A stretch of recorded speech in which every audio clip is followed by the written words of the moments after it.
Practical geometry जाहिर है आपको पता है कि प्रैक्टिकल का मतलब है कि प्रैक्टिकल इन्वॉल्व है, उसको करके दिखाना इन्वॉल्व है, ज्यादा प्रोसेस उसके अंदर।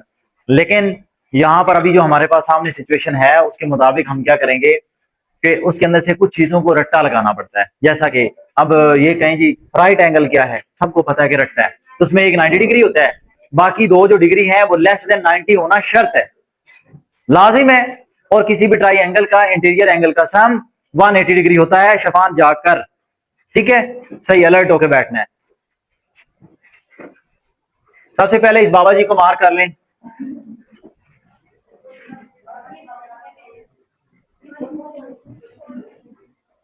Euclid 300 BC was the first mathematician who made remarkable achievement in geometry. Geometry के अंदर इसने काम किया, इसने बुक भी लिखी थी जी। हाँ बीसी बहुत पुराना जमाना है, बिफोर क्राइस्ट है, हजरत ईसा अलैहिस्सलाम की बर्थ से पहले 300 ईयर्स। उस टाइम मैथ ही बनी थी, साइंस उस वक्त से आ रही है, ये हम बात करेंगे। साइंस मैथ जो यानी कि लोगों की खोज, अल्लाह की पैदावार है, अल्लाह ने इंसानों को पैदा किया है, अल्लाह ने अकल सोच समझ बूझ उनको दी हुई थी तब से, वो फिर आहिस्ता आहिस्ता आहिस्ता आहिस्ता उसके अंदर लोग फिर डेवलपमेंट करते जाते हैं, इंप्रूवमेंट आती जाती है। अच्छा उसके बाद आगे आ जाता है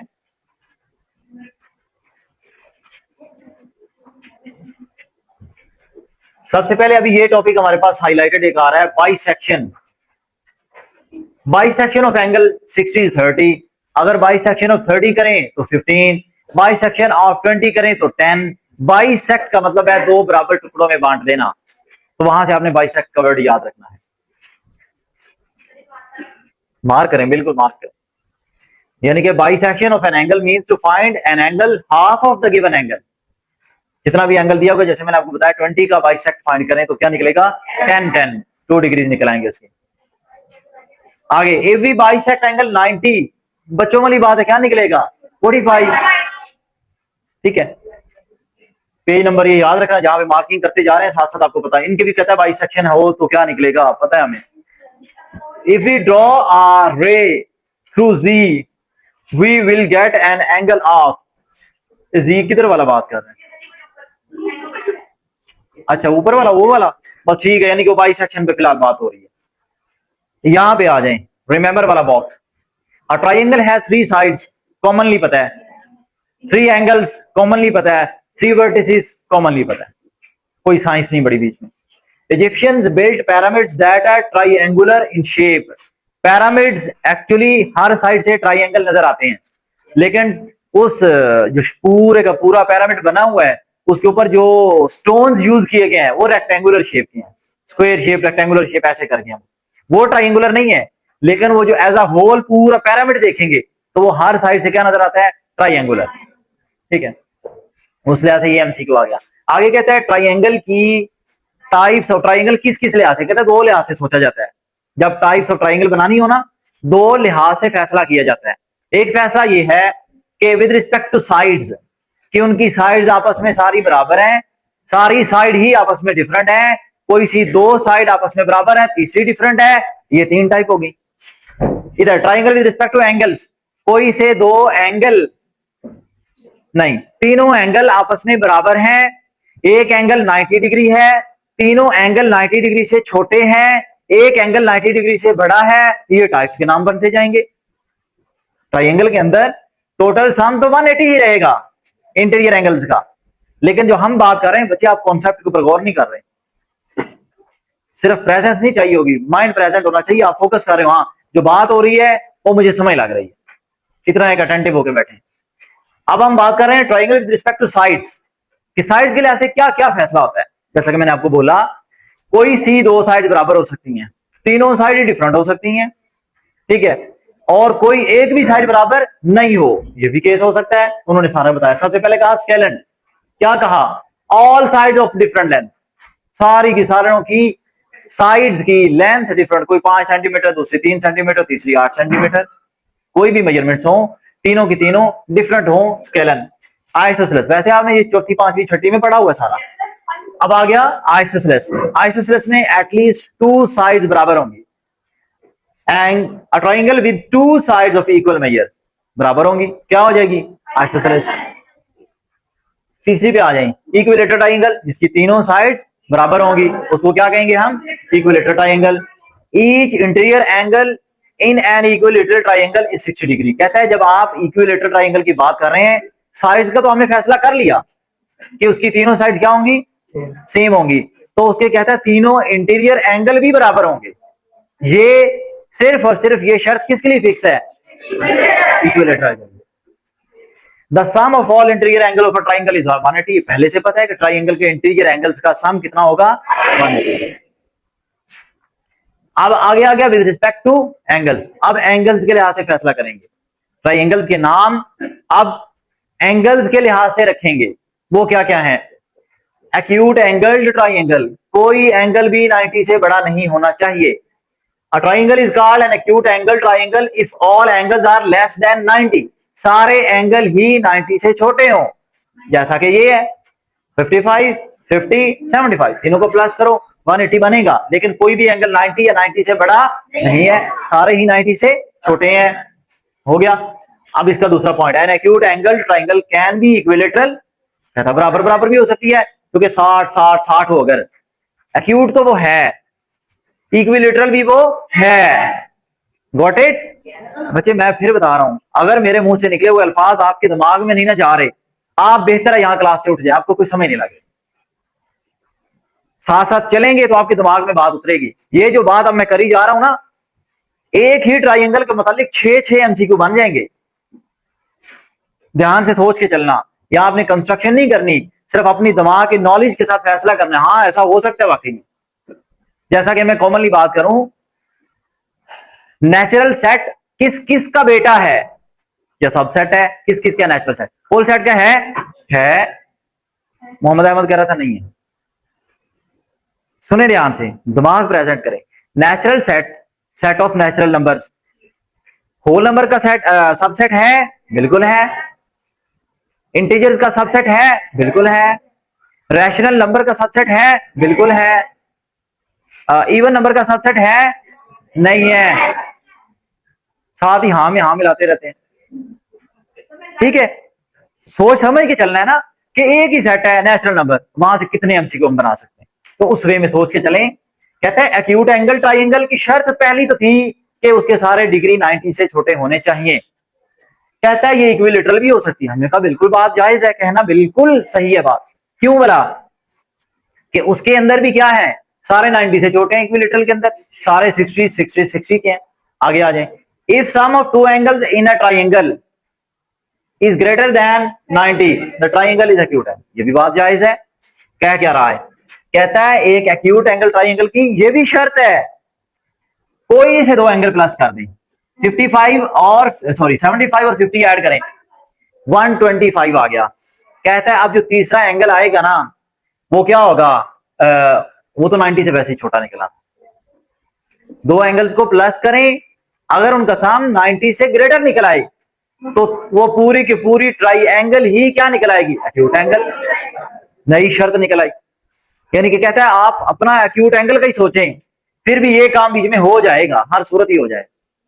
यानी कि आप इसको पकड़ लें, इसको पकड़ लें, 70 + 40 कितना हुआ?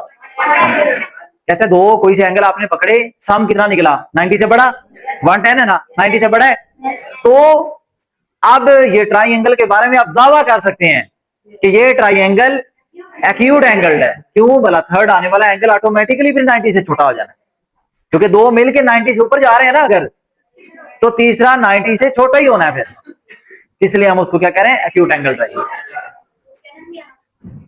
स्केलर मतलब दो एंगल ट्राइंगल, दो साइडें बराबर हो, हाँ सारी डिफरेंट हो जाए, है बिल्कुल सही है बात, बिल्कुल इसने ठीक है। स्केलर के बारे में यहाँ कोई इन्फॉर्मेशन नहीं लिखी।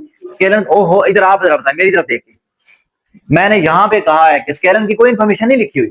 स्केलर का होता है कि कोई एक साइड भी बराबर ना हो।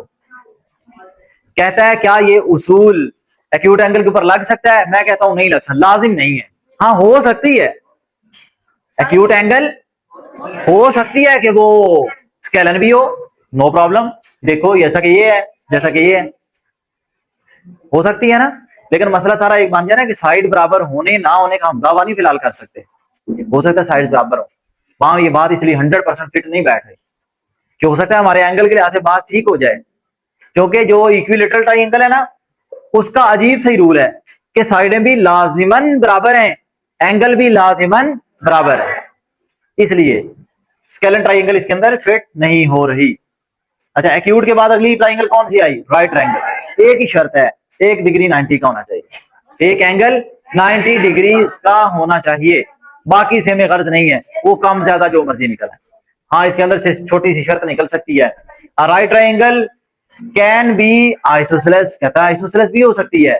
एक तो चलो 90 का है ये वाला, बाकी दोनों मिलकर सेम आपस में बराबर एंगल बना लें तो वो क्या बन गई?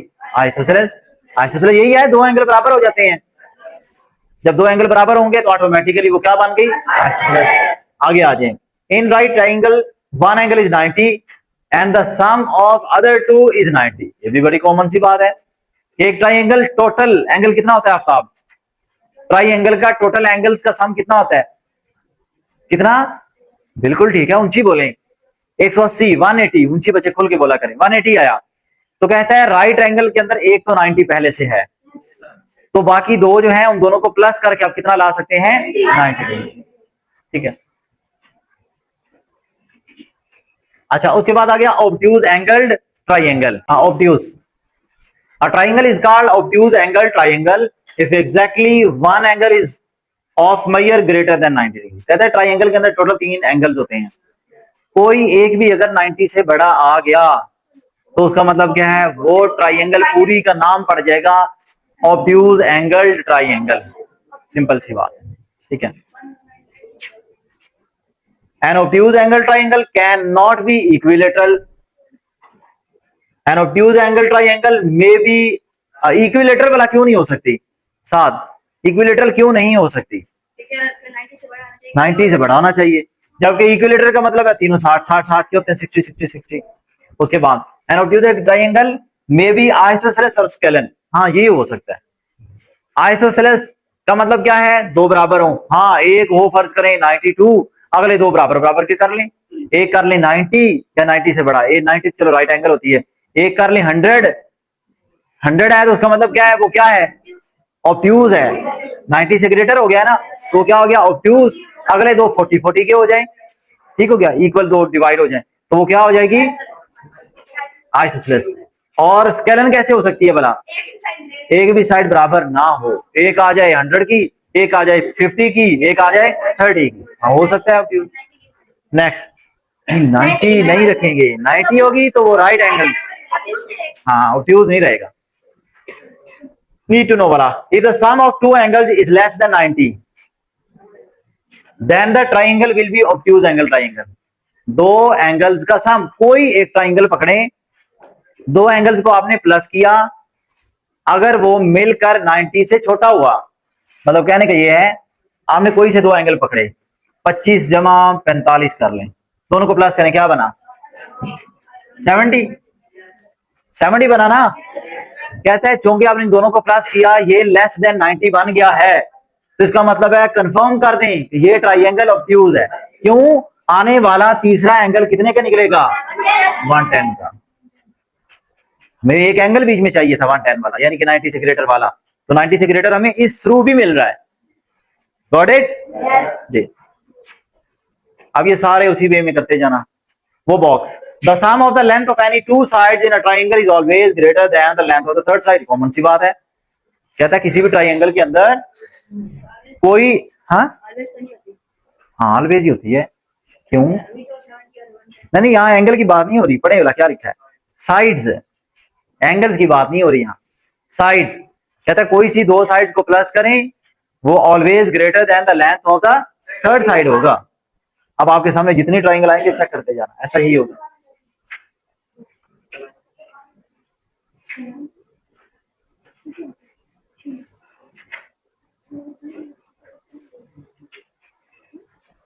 ये एक चीज मैं मुंह से बोल के बता रहा हूं, 90 डिग्री के ऑपोजिट वाला जो भी एंगल होता है वो हाइपोटेनियस कहलाता है। उसका नाम क्या है? हाइपोटेनियस। ये 90 डिग्री की ऑपोजिट साइड वाला जो भी एंगल होता है, उस लाइन होती है, उस लाइन को क्या कहते हैं? हाइपोटेनियस। ठीक है, ये एमसीक्यू याद रखना। ये बाकी सारी प्रैक्टिकल कंस्ट्रक्शन के ऊपर आ गया। रिमेंबर वाला बॉक्स देख लें।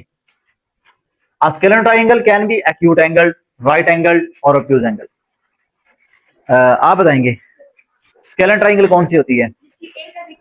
कोई भी साइड बराबर नहीं होगी। अब देखना, कोई एक साइड भी बराबर नहीं होगी। No side equal. कहता है ये क्या क्या हो सकती है? पहला point, can be acute angle. Acute मतलब सारे 90 से छोटे हों। हाँ ठीक है, हमने पहला एंगल रखा 45, दूसरा रखा 65, तीसरा भी कोई 90 से 70, जो भी मान रहा है 70 80 जो भी निकल रहा है, मैंने गिना नहीं है, ठीक है, मेरे ख्याल में चलो जितना भी मान रहा है, तीनों ही 90 से छोटे हैं, ये एक्यूट एंगल ट्राइंगल है। हमारी ये वाली शर्त पूरी होगी, एक्यूट हो गया। राइट एंगल बिल्कुल ठीक है, एक है 90 डिग्री, दूसरा है 60 डिग्री, तीसरा है 30 डिग्री। अब भी क्या है? एक्यूट एंगल, सॉरी अभी क्या है? स्केलन। तीनों साइडें, तीनों एंगल डिफरेंट हैं। एक 90 से गर्ज नहीं है, हमें गर्ज है कि वो स्केलन है या नहीं। स्केलन क्या है? तीनों एंगल डिफरेंट हो, तीनों डिफरेंट है, ये शर्त भी पूरी होगी। कहता है कुछ भी हो सकता है इन तीनों में से, ऑब्ट्यूज भी हो सकता है।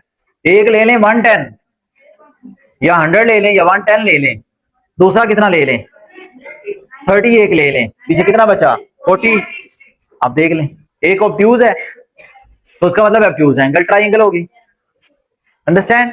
ये कहता है एट अ टाइम एक एक ट्राइंगल दूसरी भी हो सकती है, तो उस वक्त केयरफुली आपको अटेम्प्ट करना पड़ेगा। आ रही है? ठीक है, नेक्स्ट। ये कंस्ट्रक्शन करनी है यूजिंग कंपास, ये वो, ये प्रैक्टिकल ज्योमेट्री है सारी।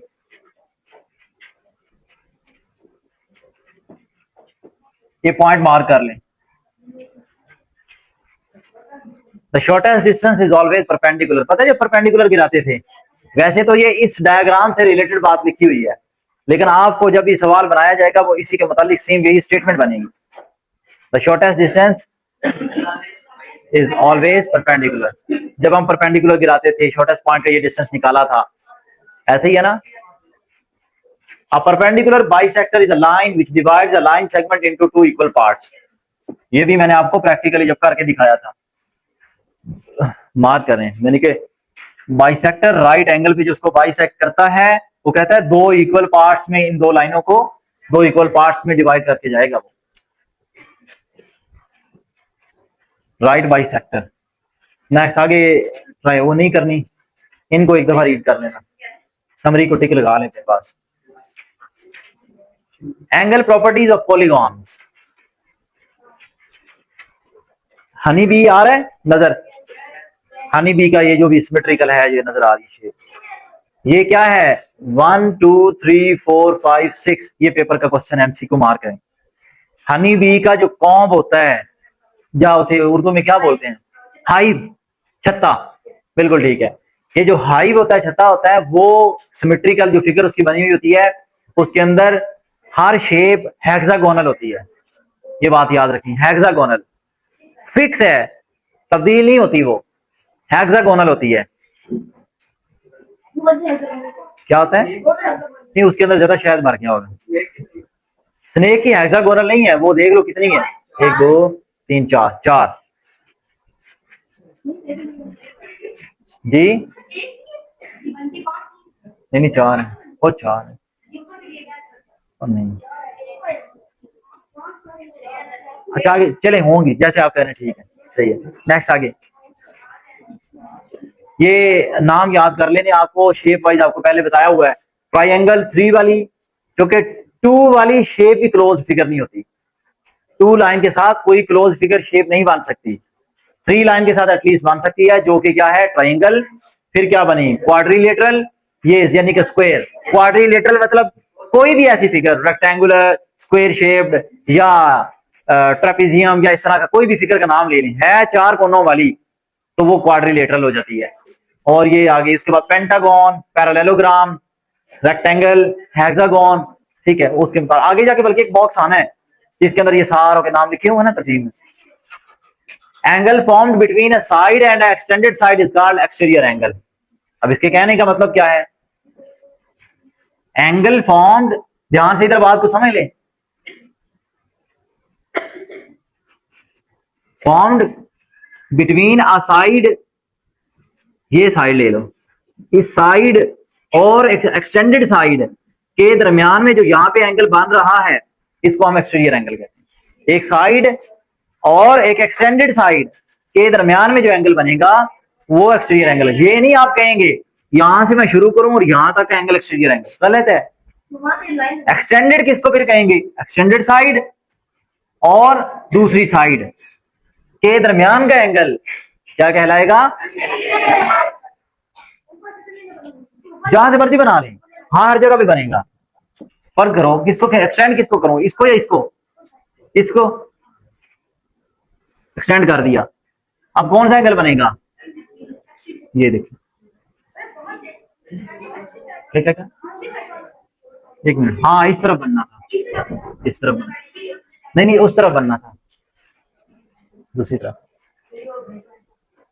तो आप अच्छा अच्छा ठीक है, नेक्स्ट आगे देखिए, आपसे रिलेटेड कुछ नहीं है जी। अच्छा आगे देखें, find vertical angle of N isosceles triangle if base angle is 75 degree. Isosceles है ना बच्चे, ध्यान से बात को समझें। आइसोसेलेस का मतलब क्या होता है? कहता है उसका बेस एंगल अगर 75 डिग्री है, दूसरा 75 का नहीं है, फिर ऊपर वाले दोनों एंगल फिर क्या होंगे? बराबर हो जाएंगे। मतलब अगर आप कहते हैं ना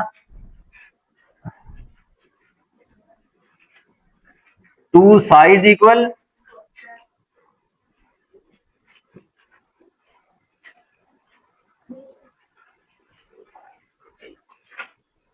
नहीं बेस एंगल 75, इसका मतलब ये है 75 डिग्री यहां पे बन रहा है, 75 डिग्री यहां पे बन रहा है, ये एंगल हमने फाइंड करना है, ये वाला। तो 75 यहां पे है बेस एंगल, 75 यहां पे है, ऊपर वाला एंगल निकलेगा 75 75 150 150 ऊपर 30 बच गया 30 डिग्री। अब ये छोटे छोटे एमसीक्यू आपको वैसे सॉल्व करनी है।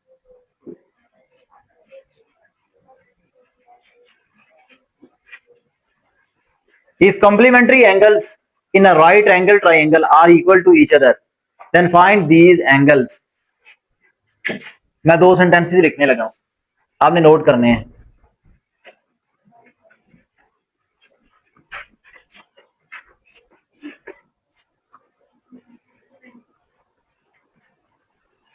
Complementary and supplementary. कंप्लीमेंट्री होता है 180 डिग्री बनाएगा, नहीं 90 डिग्री बनाएगा, 90 डिग्री।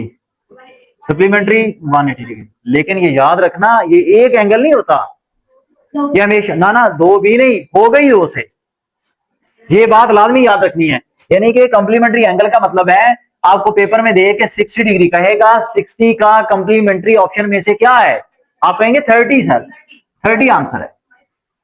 यानी कि कंप्लीमेंट्री या सप्लीमेंट्री का मतलब है दो एंगल, दो एंगल का मजमूआ पूछा जा रहा है।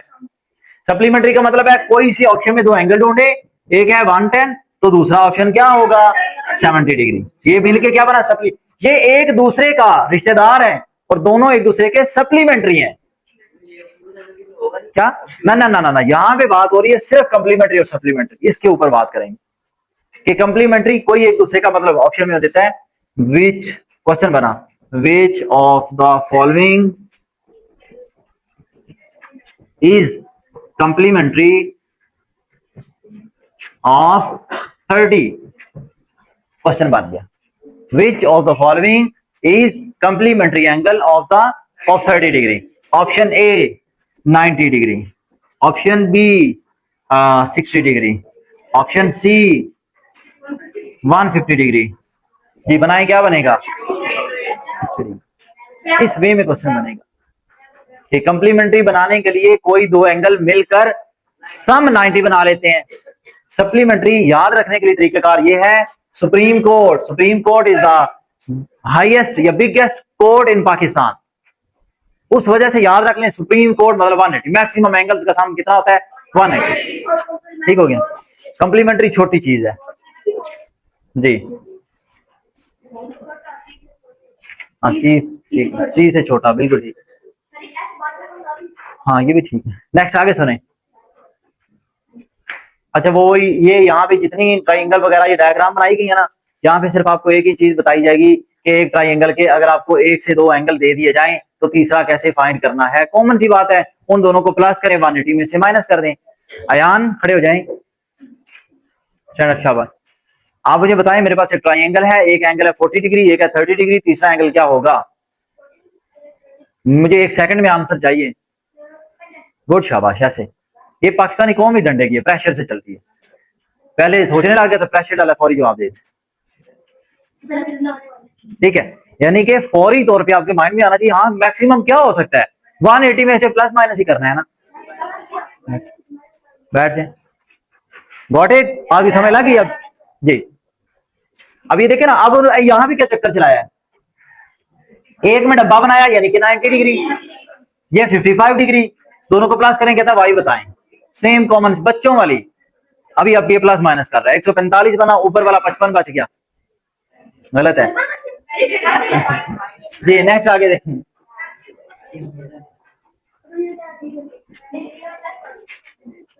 Square, rectangle, parallelogram, trapezium, kite, rhombus. ये याद रखना, ये 5 टाइप्स हैं क्वाड्रिलेटरल के। 6 हैं, हाँ 6 हैं। It has 4 angles and 4 vertices, यानी कि 4 ही उसके एंगल है, 4 ही उसकी वर्टिसेस हैं। There are following different types of quadrilateral, इनके नाम आने चाहिए आपको। Which of the following is a type of quadrilateral? आगे कोई मल्टीपल नाम दे के हेक्सागोन, पेंटागोन और फला फला कौन, और ध्यान इधर क्लास में नहीं है, वो मैं वैसे नाम दे रहा हूँ, ऑप्शन दे दें, ऑप्शन में हेक्सागोन, पेंटागोन और इनमें से किसी एक का नाम लेके कहीं बताओ जी इनमें से कौन सी टाइप है क्वाड्रिलेटरल की। Got it? जाग रहे हैं जी? इस हद तक जागे हुए कि सारे हिला रहे हैं बस जी। अच्छा अच्छा, ये भी बात याद रखना कि क्वाड्रिलेटरल यानी कि 4 कोनों वाली शक्ल, जैसी भी तिरछी है, जो भी शक्ल की कंडीशन नजर आ रही है, सम ऑफ इंटीरियर एंगल 360 डिग्री होगा। सम ऑफ इंटीरियर एंगल 360, नजर आ रहा है ना? मैं बार बार इंटीरियर बोल रहा हूं क्योंकि मैंने अभी एक्सटीरियर पे आना है, इसलिए मैं बार बार, मेरे मुंह से जुमला पूरा निकलता है। The sum of interior angles of any quadrilateral is 360 degree जी। 360 180 कौन बोल रहा है? और गधे, वो ट्राइंगल है, कोई भी किसी किस्म की ट्राइंगल होगी उसके इंटीरियर एंगल का सम 180 डिग्री है।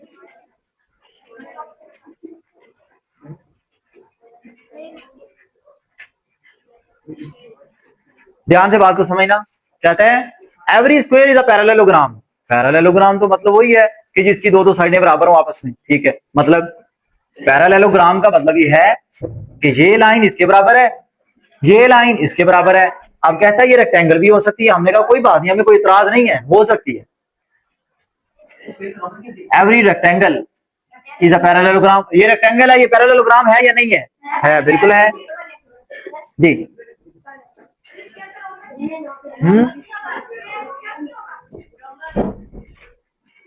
आप खड़े हो जाए जरा इब्राहिम, क्योंकि आपने पूछा ना। अब बोले, अब आपको सवाल के नहीं पता आपने क्या पूछा। क्या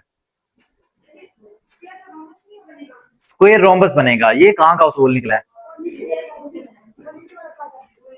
स्क्वायर रोम्बस कैसे होता है?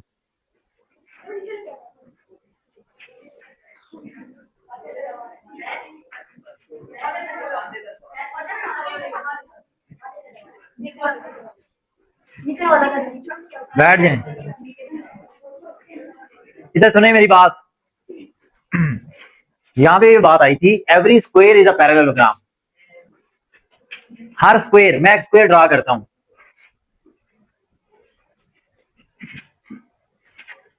पैरेललोग्राम उसने इसको क्यों कह दिया? क्योंकि ये लाइन कंप्लीटली तौर पे इसके पैरेलल है, ये लाइन कंप्लीटली तौर पे इसके पैरेलल है, बस इस वजह से उसने इसको कह दिया कि ये पैरेललोग्राम है। यहां पे एक एमसीक्यू क्लोज हो जाता है।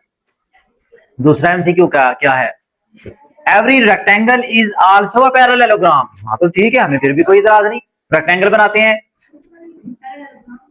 ये है रेक्टेंगल, बिल्कुल पैरेललोग्राम है। क्यों? ये दो लाइनें आपस में पैरेलल, ये दो लाइनें आपस में पैरेलल, हमें कोई ऑब्जेक्शन नहीं। दो एमसीक्यू मिल गए हैं।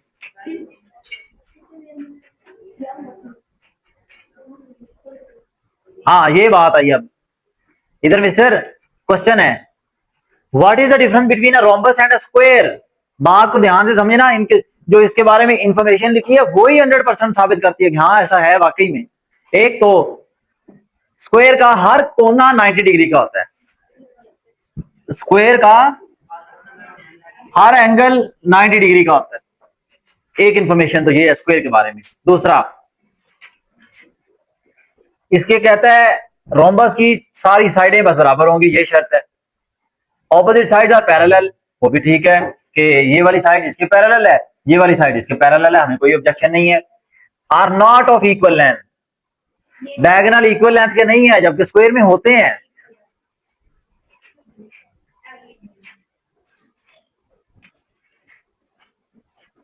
ठीक है, मैंने आपको जो मेन पॉइंट बताया वो याद रखना है। इसका हर कोना 90 डिग्री होना जरूरी नहीं होता, उसका हर कोना 90 डिग्री होना जरूरी हो जाता है। जी ऊंची बोले। नहीं नहीं नहीं, नहीं ऐसे नहीं। हाँ पैरेललोग्राम ठीक है, पैरेललोग्राम तो वो है, उन्होंने लिखा भी हुआ है।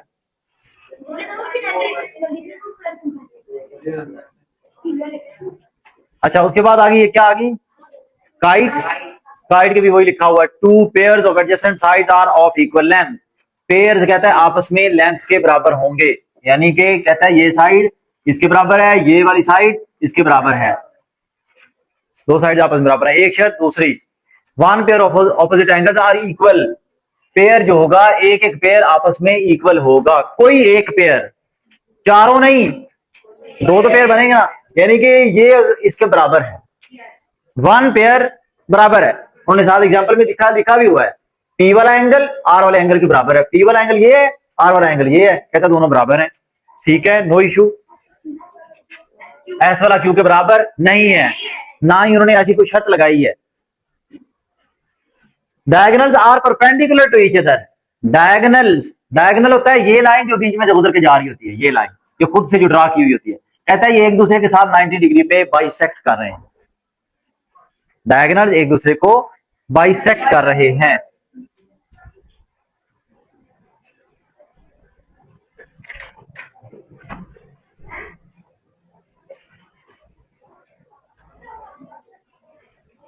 जी वो दरवाजा एक दफा फिर बंद करके बाद में इसी तरीके से उसको क्लोज कर जाना, क्योंकि मैं अंदर गर्मी बांध रही है, मैं इसको उधर को थ्रो की हुई है ताकि वो कूल। जी नेक्स्ट सुने,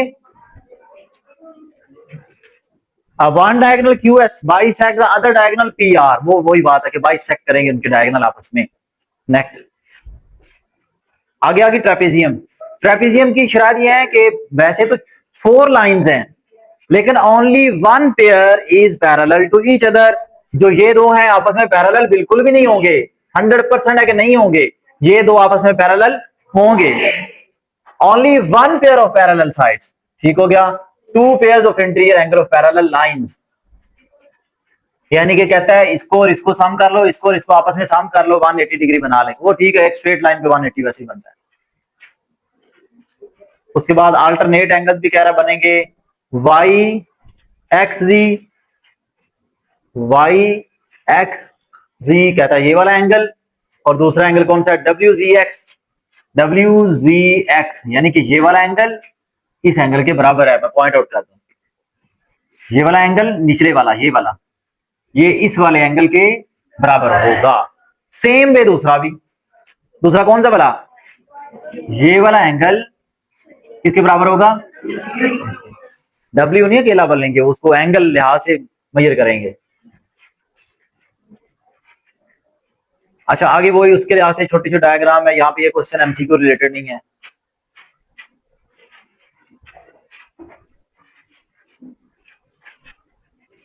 the sides of a polygon are line segments, ठीक है, कॉमन सी बात है कि लाइन सेगमेंट्स कहलाती हैं। जो साइड्स होती हैं किसी भी पॉलीगॉन की वो लाइन सेगमेंट कहलाती हैं। मैं फिर जुमला रिपीट कर रहा हूँ, किसी भी पॉलीगॉन जितनी भी है उनकी जो साइड्स होती हैं, ये वाली ये वाली ये वाली, ये सारी की सारी क्या कहलाती है आप,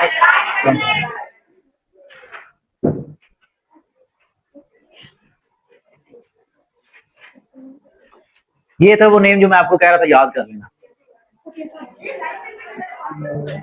लाइन सेगमेंट सिर्फ लाइन का टुकड़ा,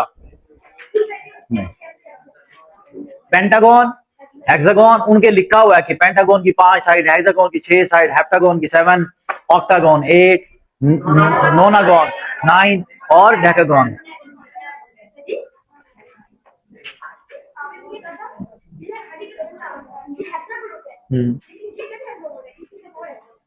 छह साइडें हो तो हेक्सागन होता है, जरूरी नहीं इस तरह की हो, बस। हाँ जी, साइड 6 हो।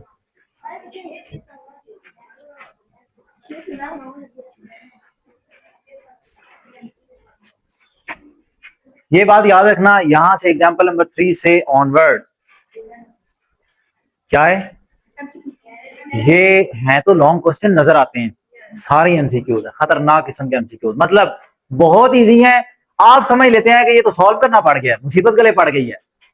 सॉल्व करेंगे तो ज्यादा बंदे को श्योरिटी होती है कि हाँ ये मेरा कंफर्म ठीक है, जब आप सॉल्व करके निकाल लेते। तो इसलिए इन पे थोड़ा सा आपको सॉल्व करने की पावर आपके अंदर होनी चाहिए। सॉल्व करना यहां से स्टार्ट करते हैं, एग्जांपल नंबर 3 से, इससे पीछे कुछ भी सॉल्व करने वाला नहीं था। गॉट इट जी।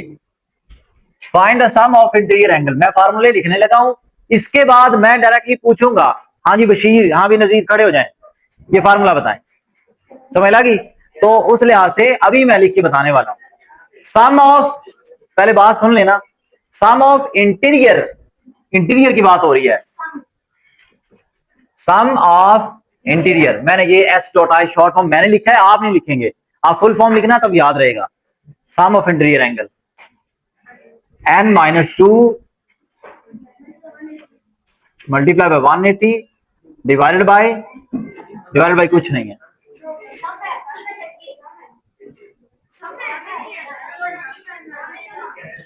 एक मिनट, एक मिनट, एक तो क्या हुआ है इधर,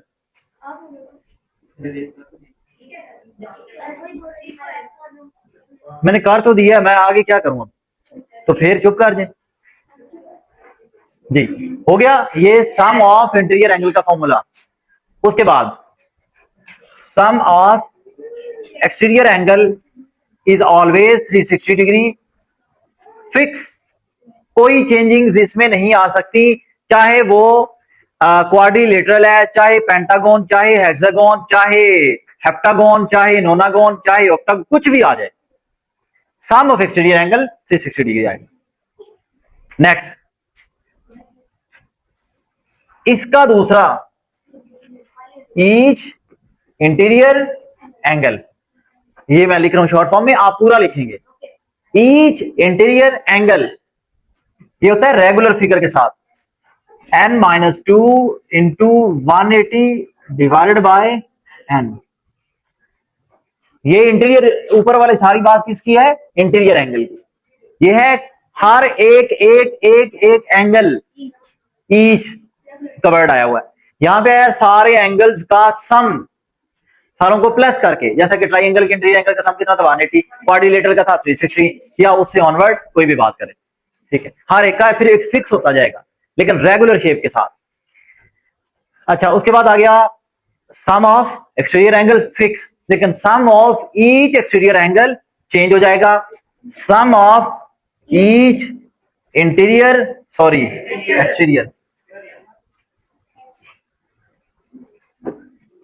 एक्सटीरियर एंगल, और फिर सम तो नहीं वर्ड बोलेंगे,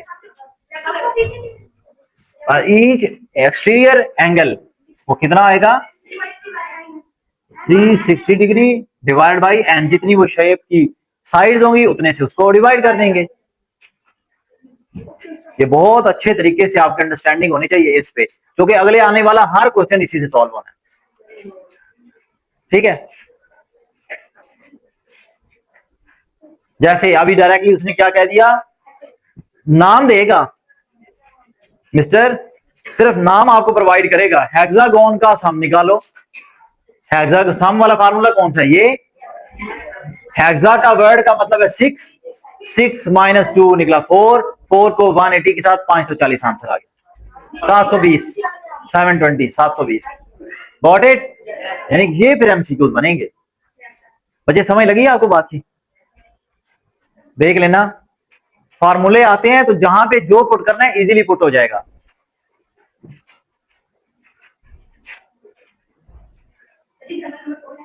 सारी इससे ऑनवर्ड सारी हैं। हाँ, जो डायग्राम पे डिपेंडेंट है ना वो नहीं, मतलब जैसा कि ये है डायग्राम पे डिपेंडेंट है, ये है डायग्राम, ये तो वैसे उन्होंने एग्जांपल। अच्छे, मैं फिर बात कर रहा हूँ, मैंने ये मुंह से बोलना ही नहीं है। मैं कह रहा हूँ एग्जाम्पल नंबर 3 से ऑनवर्ड हर चीज शामिल है एक्सेप्ट वो क्वेश्चन जो डायग्राम पे डिपेंडेंट है, जो डायग्राम दिखा के कहते हैं इसमें से ये फाइंड करें, वो नहीं होंगे, बाकी सारे हैं। ठीक, अब मैं नहीं बताऊंगा, आप खुद सोचें, अकल इस्तेमाल करें। मैंने बोला है जो डायग्राम पे डिपेंड। अच्छा, ये एक नई बात एमसीक्यू के interior angle plus exterior angle 180 के बराबर जाना चाहिए और हर सूरत जाना चाहिए। इंटीरियर एंगल और एक्सटीरियर एंगल दोनों को प्लस करें, 180 के इक्वल जाना चाहिए एट एनी कॉस्ट।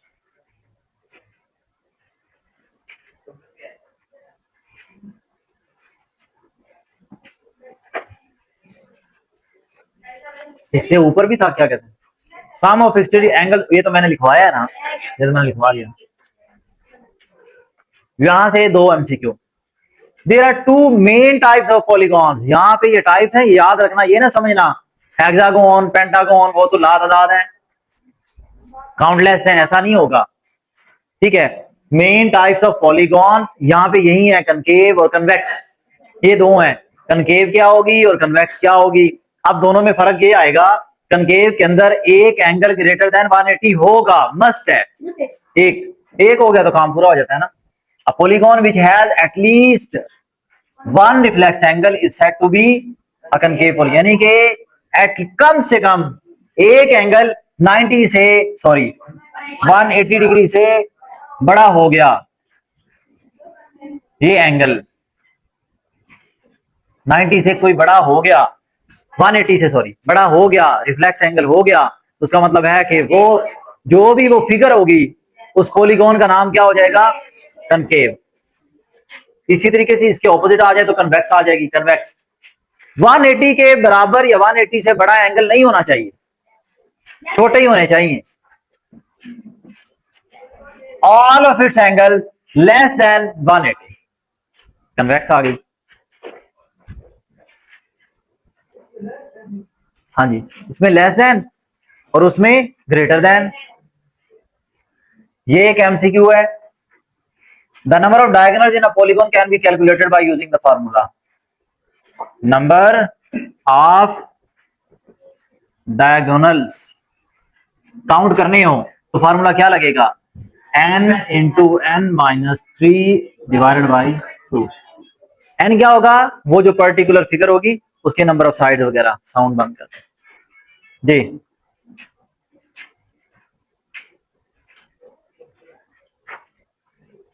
ठीक है, ये फिगर से लेता है।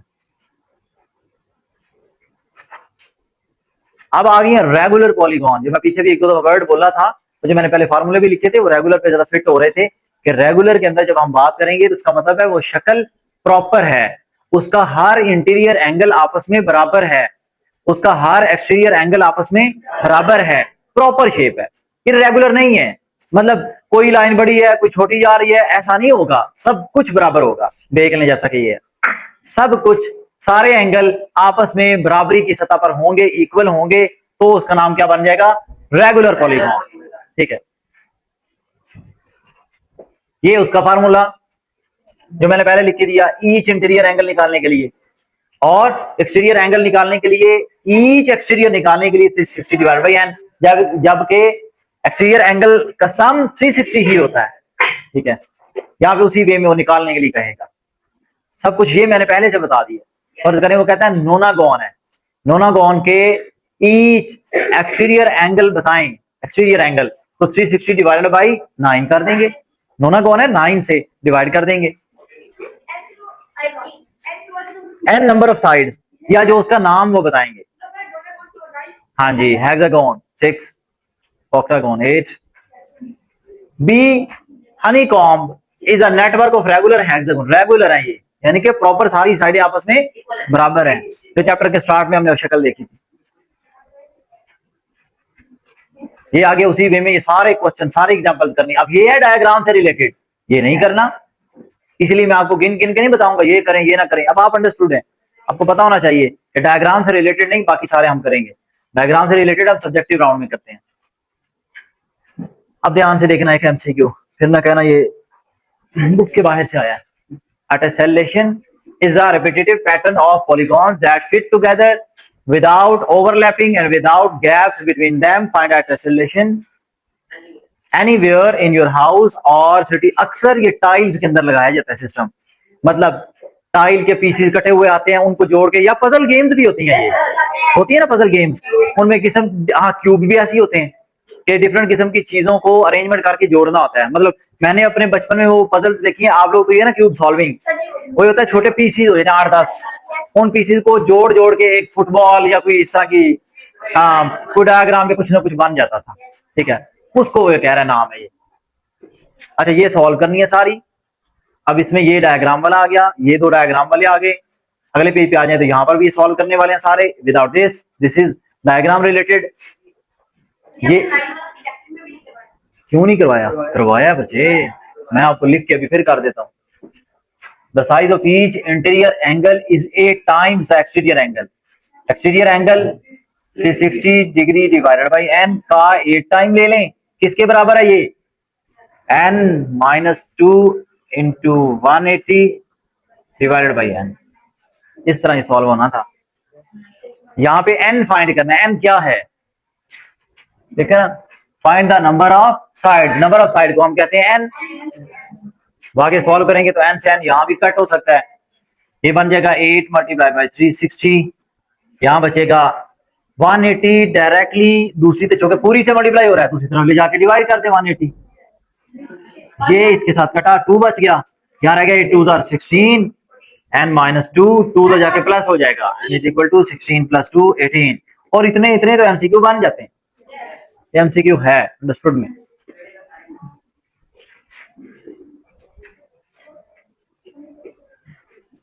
ये पढ़ लेना एक दफा केयरफुली। आगे क्या? ट्रांसफॉर्मेशन।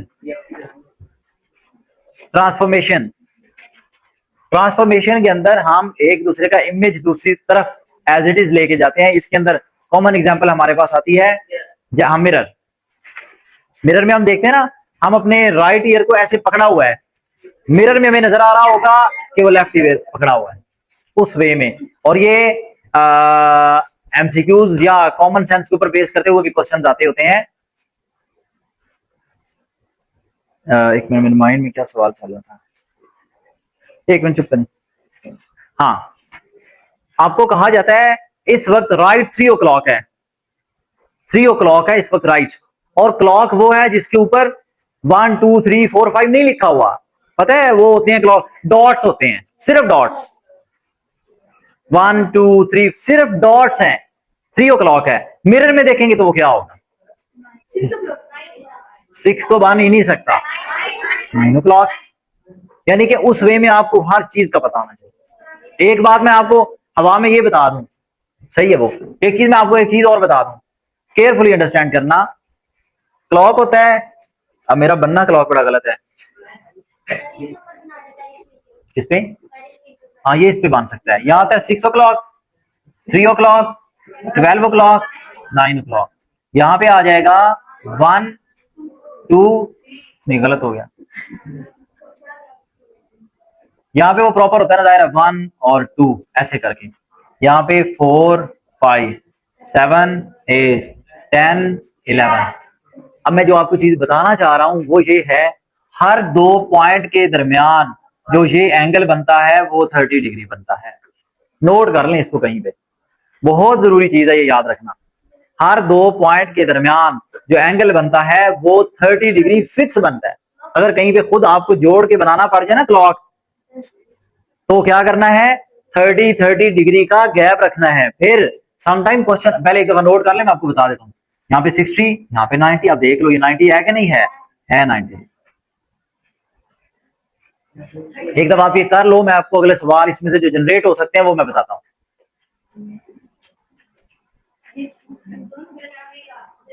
हर 2 के दरमियान, हर 2 के दरमियान, हर 2 के दरमियान इस तरह कर करके पूरा चक्कर पूरा कर लोगे तो 360 बनेगा, ठीक है। ये एक तो इंपॉर्टेंट बात ये। अब सवाल इसमें से क्वेश्चन कैसे जनरेट होते हैं सुनना। वो कहता है कि इतने बजे से इतने बज गए हैं, मतलब 3 बजे। आवर क्लॉक, आवर हैंड इनका नाम होता है। आवर हैंड जो मतलब घंटे वाली सुई होती है ना, क्या कहना था इसको,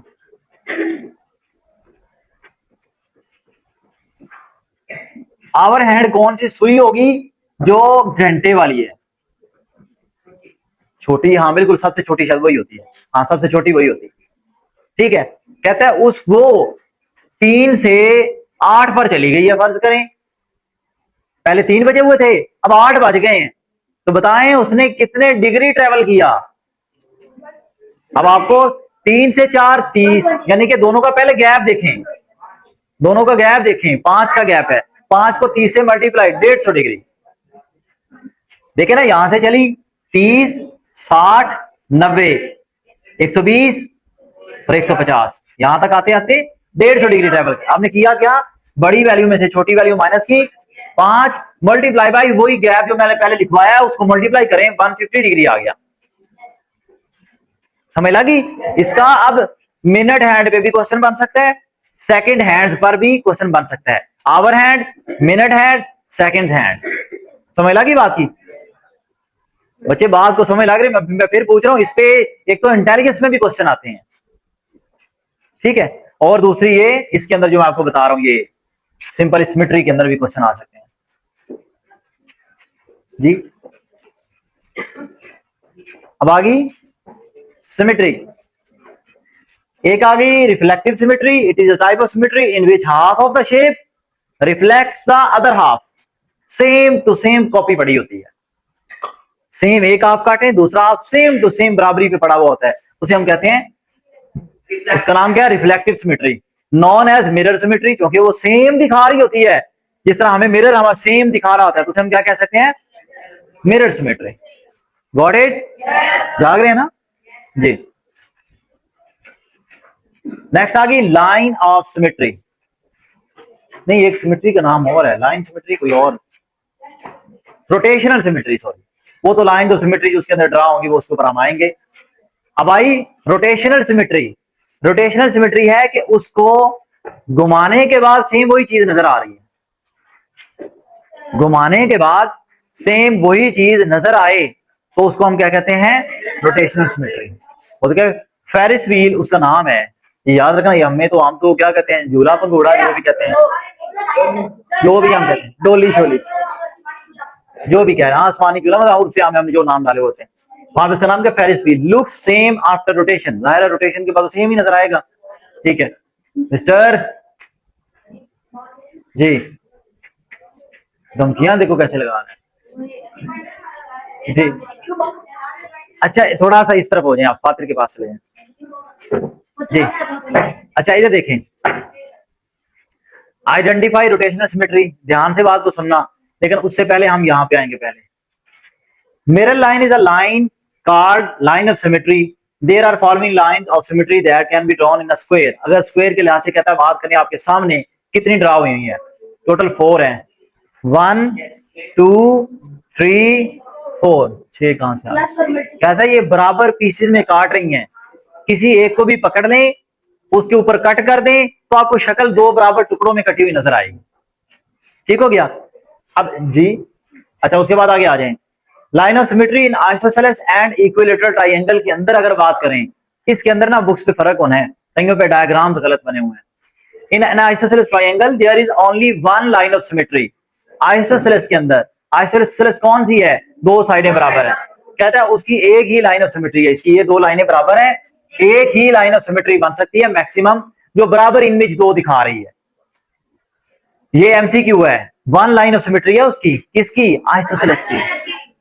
the equilateral triangle has 3 lines of symmetry, equilateral की 3 लाइंस ऑफ सिमेट्री हैं जो उसको बराबर पीसेस में काट सकती हैं। समझ लगी?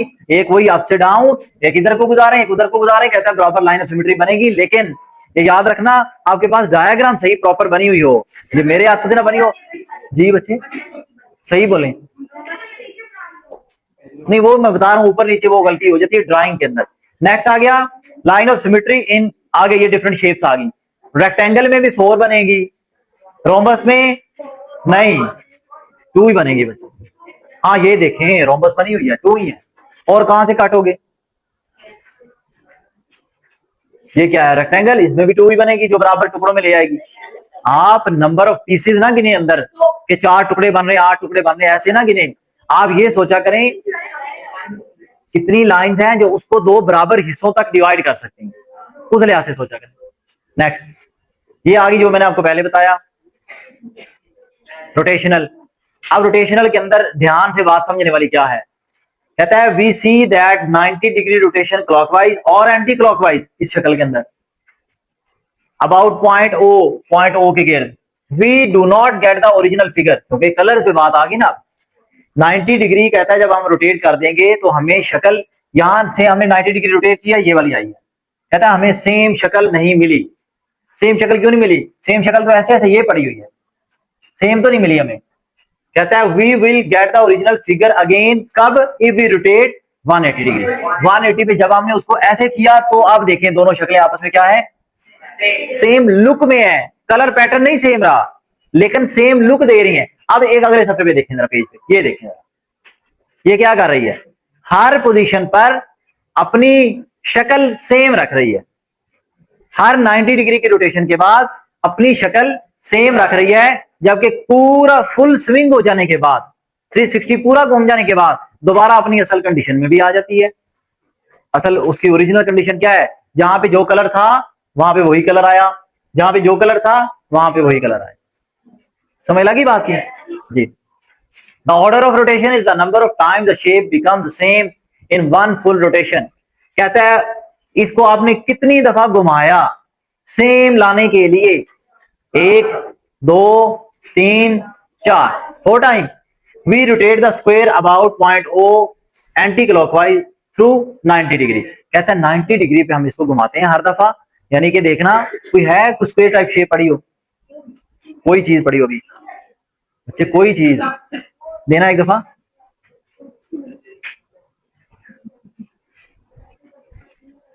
देखें, कहता है कि आपने अभी आपके सामने ये क्या है, स्क्वायर, आपने इसको 90 डिग्री घुमाया, स्क्वायर ये, फिर 90 डिग्री घुमाया स्क्वायर, फिर 90 डिग्री घुमाया स्क्वायर, फिर 90 डिग्री घुमाया स्क्वायर, सेम वापस हालत। हर 90 डिग्री के बाद वो सेम शक्ल तो दे रहा है, ओरिजिनल कंडीशन में, ओरिजिनल कलर्स में। शुरू हमने किया था यहां से ऐसे, तो सेम एंड तक जाने के लिए, सेम वो वहां पे रखने के लिए हमें टोटल राउंड कितने लगे, 5, 1 2 3 4 लगे हैं, 4 राउंड लगे। और हर दफा हमने एंगल कितना हमारा निकला, 90 डिग्री, जितने पे हम उसको रोटेट कर रहे थे। After 360 degree rotation the square is rotated 4 times and look same after each of 90 degree anti clockwise rotation. हमने उसको एंटी क्लॉकवाइज जब रोटेट किया, हर एक दफा ही वो लग स्क्वायर ही रहा था, लेकिन ओरिजिनल कंडीशन में लाने के लिए हमें उसको 4 टाइम घुमाना पड़ा। So the square has rotational symmetry of order 4। अब ये आपको रोटेशनल सिमेट्री ऑफ 4 पेंटागन की निकालेंगे तो क्या निकलेगी भला? कोई शक्ल ऐसी कोई पड़ी हुई किसी के पास, प्रॉपर कोई हेक्सागोनल पेंटागोनल ऐसे कोई शक्ल पड़ी है? तो आपको उस वे में, आप अगर मेरी बात सुने, पेंटागन को घुमाएंगे तो जितने डिग्री पर वो घूमेगी वो उसका डिग्री निकलेगा, और जितनी दफा घुमाने के बाद, जाहिर 5 दफा घुमाने के बाद उसने सेम वापस आ जाना है, तो वो उसका ऑर्डर ऑफ सिमेट्री निकल आएगा कि 5 निकल आया उसका। नेक्स्ट जी, हाँ सेम ओरिजिनल कंडीशन पे आ जाएगी। नेक्स्ट आगे देखें, the centre of rotation can be found by drawing lines of symmetry. वो तो ठीक है बात, the point where the lines of symmetry meet is the point of rotation. Point of rotation कहता है वो निकल आता होता है जैसा कि ये है, कहता है ऐसे ऐसे ऐसे ड्रा करें लाइनें, सिमेट्री की लाइनें ड्रा करें, जहां पे वो एक पॉइंट पे आपस में मिलती है ना, तो वो उसका सेंटर होता है, फिर उसके मुताबिक आप उसको रोटेट कर सकते हैं।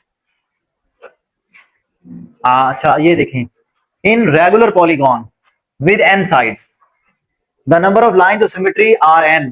लाइंस ऑफ सिमेट्री उसकी 4 है, पेंटागन की कितनी है, 5। अभी हमने किसको डील किया था, स्क्वायर को, स्क्वायर की कितनी निकली, 4, ऐसे ही था। And order of rotational symmetry is also n। Order भी फिर कितना निकलता है, 4।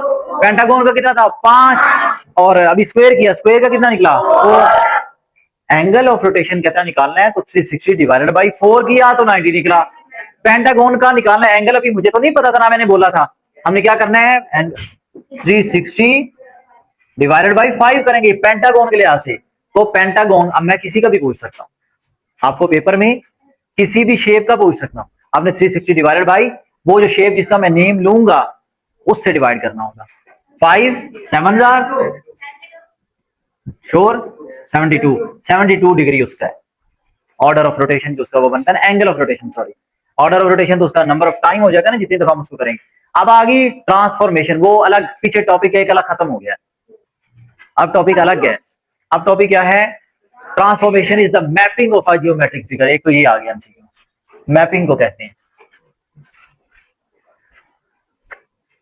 मैपिंग में हम लेके चलते होते हैं सेम चीज किसी दूसरी जगह पर ड्रा कर देना, सेम डिस्टेंस वगैरह, सेम कैलकुलेशंस के साथ। इसकी लाइट्स ऑफ कर दें। ना ना लॉन्ग नहीं है, इसके अंदर से एमसीक्यूज निकल आएंगे, निकलेंगे। जी डी होगी क्या? डी मतलब जी, it is the process of moving a geometric figure from one place to another in a plane. एक बात, दूसरे the image is the figure which is obtained after transformation. Sound बंद कर दें। The image is the figure which is obtained after transformation. Image जो बाद में निकलेगा वो ट्रांसफॉर्मेशन के बाद जो भी रिजल्ट आपको ऑब्टेन होगा। Reflection, rotation and translation are all types of transformation. ये एमसीक्यू मार्क कर लें, इसकी 3 टाइप्स हैं, रिफ्लेक्शन, रोटेशन, ट्रांसलेशन। ये 3 किसकी टाइप्स हैं? ट्रांसफॉर्मेशन की। याद रखना नाम मिक्स होते हैं सारे, translation, rotation and reflection transformation की टाइप्स हैं।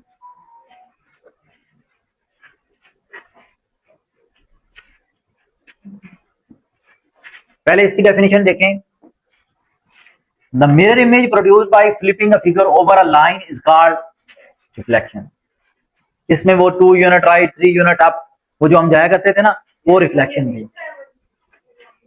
जाहिर है वो प्रैक्टिकली नहीं करेंगे, लेकिन ट्रांसलेशन तो आपसे पूछी जा सकती है ना, 2 पॉइंट्स दे के कहते हैं इसकी ट्रांसलेशन बताओ। अब आ गई translation. It is the movement of a figure from one position to another without turning it. अब उसको चेंज नहीं करेंगे, जिस कंडीशन में है उसमें ही रहेगी। ये यहाँ पे देखें, जो ये थी वो ऐसे नहीं है, पहले ऐसे थी, इसको ऐसे ही फिर जाना चाहिए था, नहीं वो वहां पे ऐसे, आपको तो ध्यान ही नहीं, ऐसी सारी ला दिया जी। ये क्या है? एज इट इज वहां पे चली जाएगी, लेकिन लेफ्ट राइट या अप डाउन जो उसकी मूवमेंट है वो जरूर होगी। ये ट्रांसलेशन के साथ है, ये फार्मूला आपको पता होना चाहिए। मैंने आपको बताया था ना, P prime minus P is equal to T। ये फार्मूला आपने याद करना है, पहले ये नोट करें। ये असल में यही है, इसी को ड्राइव करना पड़ता है कि P prime minus P is equal to T। T mean translation, P prime mean कोई, बच्चे पहले लिखें P, फिर वही बात करते हैं, ये लिखें P प्राइम मतलब एक वो पॉइंट जिसके अंदर ट्रांसलेशन ऐड हुई थी, एक नया पॉइंट था। P वो ओरिजिनल पॉइंट था, वो उसमें से माइनस करेंगे तो आपकी ट्रांसलेशन निकल आएगी कि कितना ये चीज, कितना ये डायग्राम नीचे से ऊपर गई है, या लेफ्ट से राइट गई है, या राइट से लेफ्ट गई है। ये सारी कैलकुलेशन आपको T ने बतानी होती है कि कितने यूनिट अप, कितने यूनिट डाउन गई है या राइट गई है। जैसा कि ये देखिए उन्होंने एग्जांपल दी हुई है। 2 यूनिट अपवर्ड का मतलब क्या है? +2। 2 यूनिट डाउन मतलब माइनस, 2 यूनिट राइट प्लस। यानी कि आप याद रखने के लिए क्या बना सकते हैं बात, राइट अप। राइट अप का मतलब होगा प्लस काम हो रहा है, राइट और अप दोनों का मतलब क्या होगा? प्लस में काम हो रहा है। लेफ्ट और डाउन दोनों वर्ड ही नेगेटिव है वैसे, ऐसे ही है ना, तो ये क्या होगा? माइनस होगा। ये कॉमन बात है। यहां पे ये देखें, the image of a point P is P prime and under translation. देखें अब P कहता है फाइंड करें, हम P फाइंड करते हैं। फार्मूला पूरा लिखूंगा मैं, सारे बच्चे ध्यान से सुनना। P prime minus P is equal to T। Given values को मैं पुट कर रहा हूं। P का हमें नहीं पता कि P क्या है, P प्राइम का पता है। P प्राइम लिखें -6 नीचे 8, इसको इस तरह इस फॉर्मेट में लिखें। नीचे माइनस का P दूसरी तरफ चला गया, प्लस हो गया, प्यास जाग रहे हैं, माइनस का P दूसरी तरफ जाके प्लस हो गया, और ये T प्लस का इधर आके माइनस। अब उसकी मैं वैल्यू लिख देता हूं, 4 -4। अब आगे इसको सॉल्व करेंगे, माइनस करेंगे। -6 -4 -10, 8 माइनस माइनस प्लस हो गया, 8 4 12। ये वो ओरिजिनल पॉइंट था, पी ये था। इस वे में छोटे छोटे एमसीक्यूज बनाए जा सकते हैं।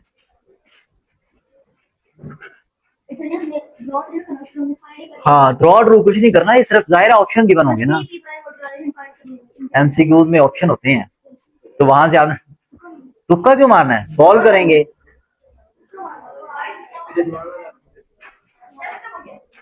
सबर कर दें, सबर कर दें।